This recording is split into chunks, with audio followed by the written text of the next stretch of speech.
architecte, mais quand on a reçu cette invitation à venir enseigner à Lausanne, nous étions de très jeunes enseignants. En dehors de quelques expériences de l'enseignement, en particulier avec à côté de Benoît Carrier à l'école d'architecture de Versailles et en collaboration avec des groupes d'étudiants de l'école centrale Paris que j'encadrais aussi, nous n'avions quasiment aucune expérience de l'enseignement. La première chose pour un enseignant, je crois que c'est peut-être universellement partagé, consiste à trouver un bon sujet. Un bon sujet, c'est pas évident quand on ne sait jamais poser la question. Et on a réfléchi, on a imaginé différents thèmes autour de la réhabilitation du patrimoine moderne. On a envisagé de travailler un temps sur la résidence Janzé de Eugène Vaublanc, un sujet trop politiquement sensible pour que nous ayons l'autorisation d'accès. Un certain nombre d'autres, pour finalement nous arrêter sur le musée des arts et traditions populaires, que je dois vous avouer, je connaissais fort peu. Je connaissais donc le travail de Jean Buisson, évidemment. J'avais des souvenirs en culotte courte d'avoir accompagné mes parents au sein des collections du musée des arts et traditions populaires, souvenirs un peu éthérés, et des souvenirs adolescents d'être passé devant cette façade, peut-être la nuit, éclairé quelques bureaux de personnes qui travaillaient fort tard, pour me rendre en Boulogne tout proche. Voilà. Donc, au printemps 2014, nous cherchons, Denis et moi-même, à obtenir d'abord des autorisations d'accès. Parce qu'évidemment, on ne peut pas imaginer travailler sur un bateau de vente comme celui-ci sans y accéder. Là, les difficultés commencent. Difficultés qui rapidement nous conduisent à penser qu'il est impossible de travailler sur le musée d'état de la tradition populaire, que nous n'aurons jamais les accès, jamais les autorisations. Et donc, nous changeons notre fusil d'épaule et passons un semestre à travailler sur les grandes terres de Marcel Niblotz et les frères Roger. Néanmoins, avec constance, grâce à l'aide en particulier de Thierry, nous continuons à harceler tous ceux susceptibles de nous aider à cet accès et finissons par faire une première visite de ce bâtiment au mois de janvier, peu avant le démarrage du studio, visite qui fut pour moi stupéfiante. Et donc, je voudrais reprendre le terme qu'a utilisé Jean Gauthier ce matin, parce que je crois qu'il n'est vraiment pas usurpé. Ce bâtiment est réellement un chef-d'œuvre. J'ai entendu André Desvaliers raconter ces histoires de problèmes budgétaires. Et je dois dire que pendant toute la visite, les journées qu'on a pu passer là-bas, d'abord seul avec mon associé, avec Thierry, mais aussi avec les étudiants, on a été frappé par ce chef-d'œuvre de peu, ce chef-d'œuvre de l'économie, ce chef-d'œuvre de la pensée juste, ce chef-d'œuvre de l'absence de détails constructifs et en même temps où chaque détail est absolument parfaitement réglé.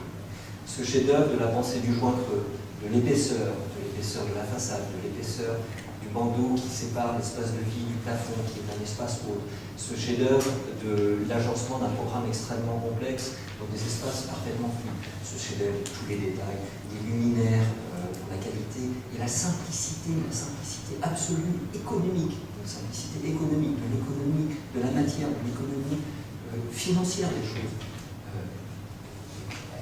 provoque un résultat absolument éblouissant.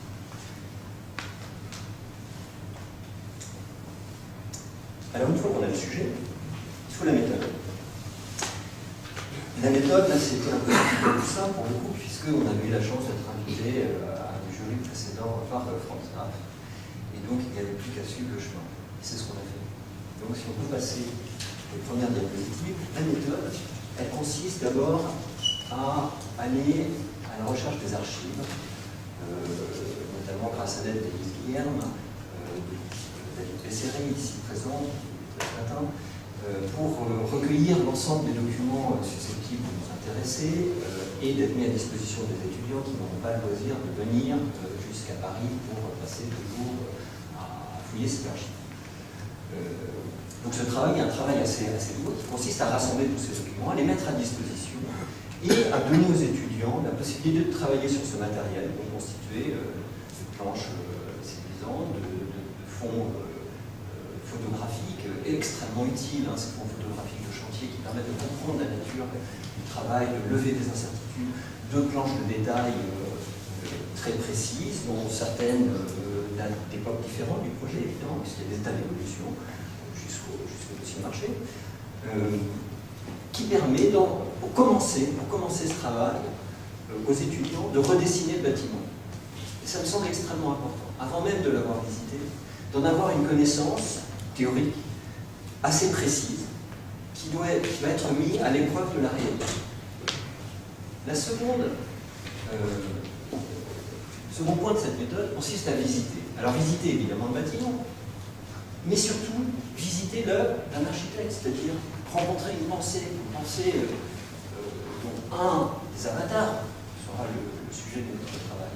Une pensée qui se développe ici, le siège de CSF à Rochefort, ces bâtiments de logement à Rochefort, une pensée qu'on retrouve à l'épreuve de l'immeuble du boulevard Suchet, de la Villa Bourdonnais, pardon, alors excusez-moi le retour de Montparnasse, de la Villa Bourdonnais, ou de cette merveilleuse qui était le maître d'ouvrage, qui était un des principaux maîtres d'ouvrage, évidemment, de la chose.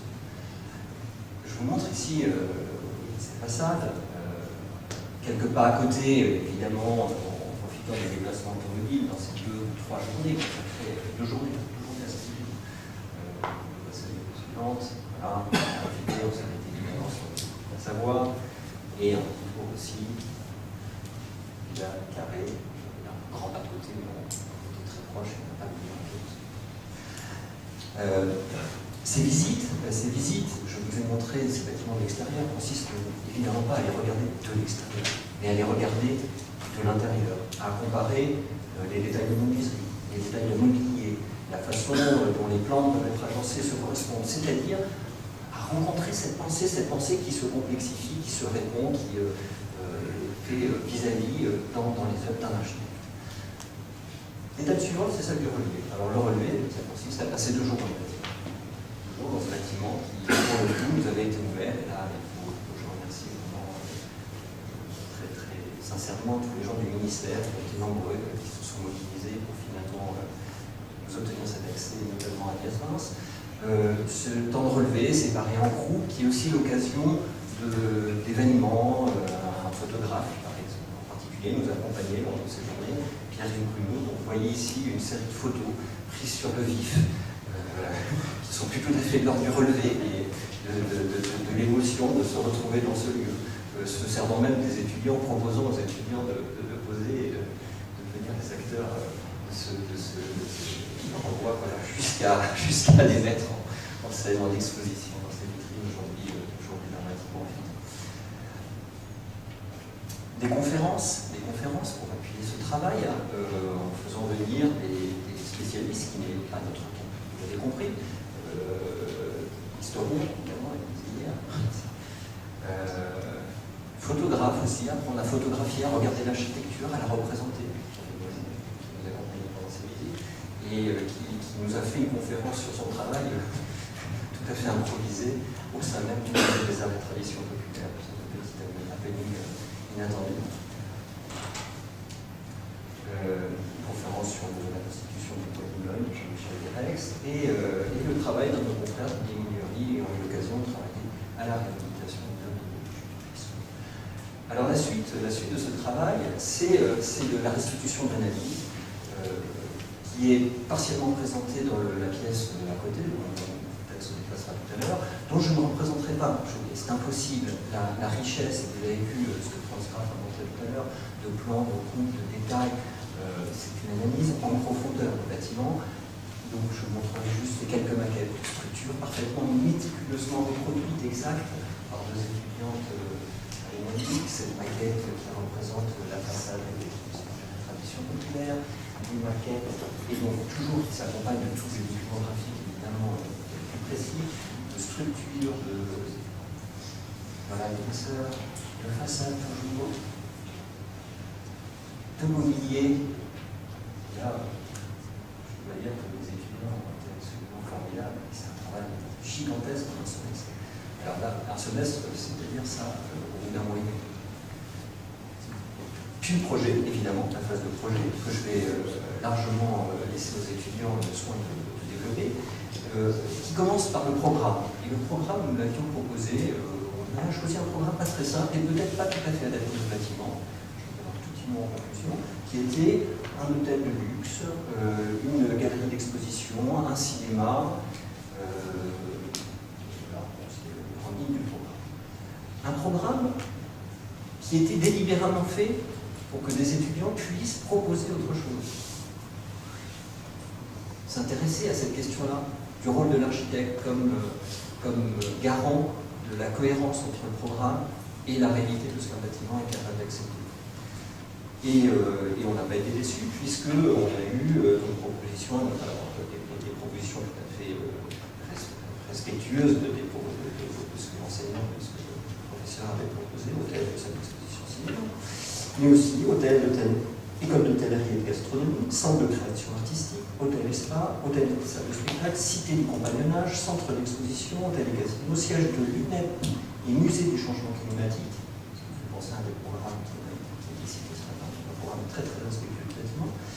Centre de cuisson, hôtel, aquarium, spa, centre de conférence et d'exposition, et école de la chambre syndicale de couture partielle. Voilà, une certaine variété dans les propositions qui sont déclinées ensuite, de façon assez classique. Là aussi, je ne vais vous montrer que les maquettes, mais les planches, un certain nombre de planches sont visibles dans la salle d'à côté et les étudiants même pour monter leur travail, qui s'appuient sur la réalité du bâtiment, mais aussi sur ce qui a pu être observé. On retrouve ces grandes façades de la ville Abeille dans ces deux maquettes. Voilà, un travail sur la structure, évidemment, cette tentation infiniment évidente qui consiste à rouvrir les skydomes et à faire de cette galerie de 2500 m² au cœur du bois de Boulogne un espace éclairé naturellement, zénitalement, parfaitement. Des propositions allant évidemment jusqu'à des détails constructifs assez sérieusement étudiés, pas calculés, mais étudiés. Et pour conclure, je voudrais juste dire que pour nous, je pense, comme pour les étudiants, un travail comme celui-là est aussi évidemment une série de rencontres formidables, des rencontres avec l'œuvre d'un architecte, sa pensée, je vais assez insister là-dessus, la Ville Abeille, où on avait été accompagné par le petit-fils d'André Veil, je ne me rappelle plus son prénom, qui pose ici dans une position qui est très très émouvante, puisqu'il était venu accompagné de cette carte postale, qui était en fait, je vais passer une image suivante, la carte de vœux de son grand-père, une année, lorsqu'il avait 5 ou 6 ans. Et c'était lui qui était là. Des rencontres avec, évidemment, tous ceux, les enfants qui sont Aurore ici présente, Sylvain et Aurore qui était là le jour de la direction. Et des rencontres avec ce groupe d'étudiants formidables auxquels je laisse la parole.